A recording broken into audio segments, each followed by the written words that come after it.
die? Die! Why won't you die? Why won't you die? Beneath this mask, there is more than flesh. Beneath this mask, there is an idea, Mr. Creedy. And ideas are bulletproof.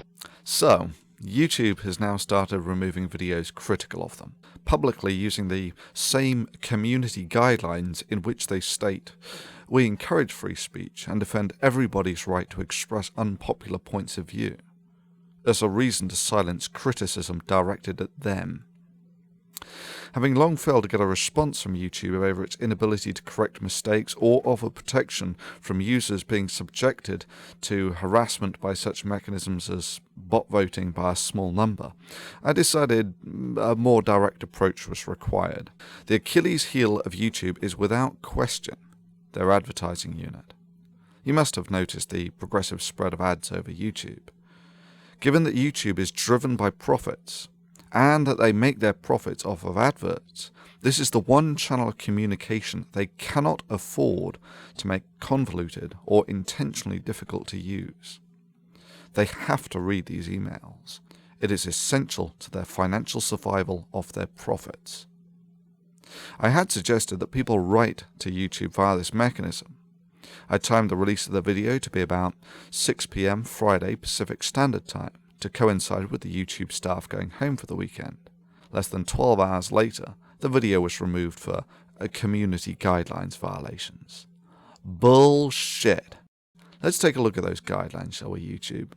Well, it's not porn, it's not drug abuse, gratuitous violence, shocking or disgusting hardly, it's not copyright, otherwise that would have been a DMCA issue.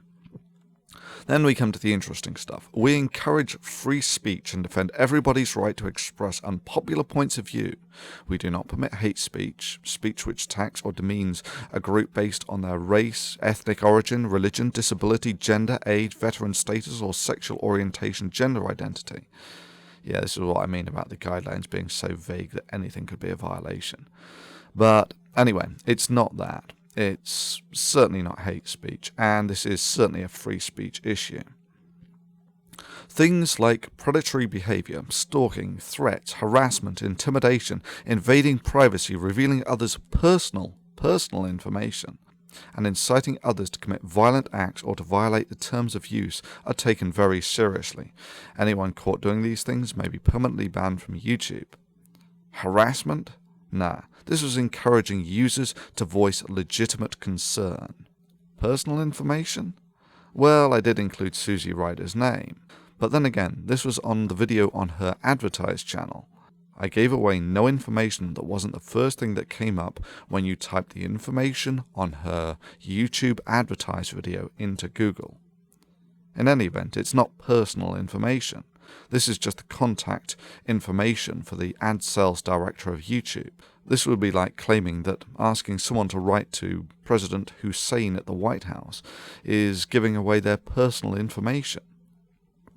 Okay, next.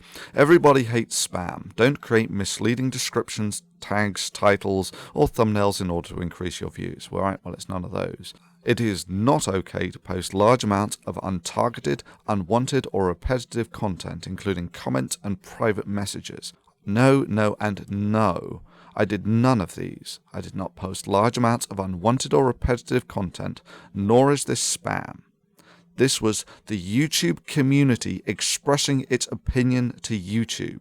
And yeah, for even suggesting that people commit the crime of letting YouTube know the areas of weakness in their system, they took my video down for violation of community guidelines.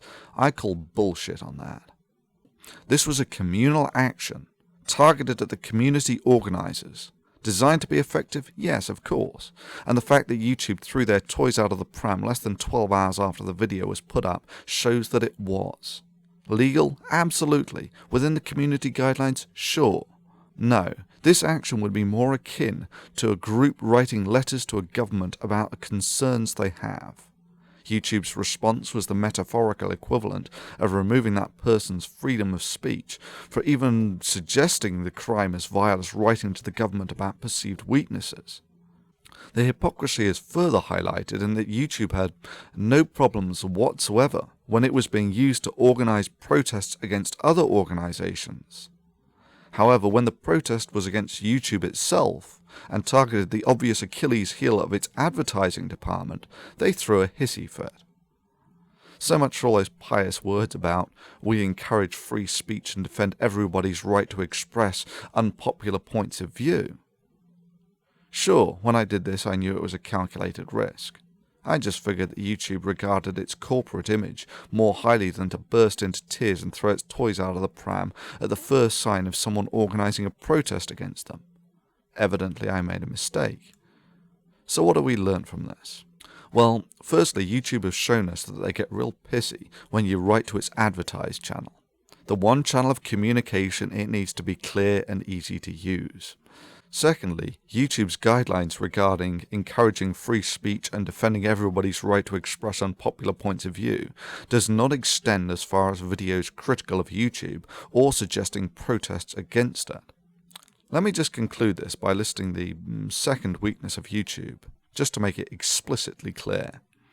If you are one of the relatively few who has a big channel, then YouTube has you by the balls.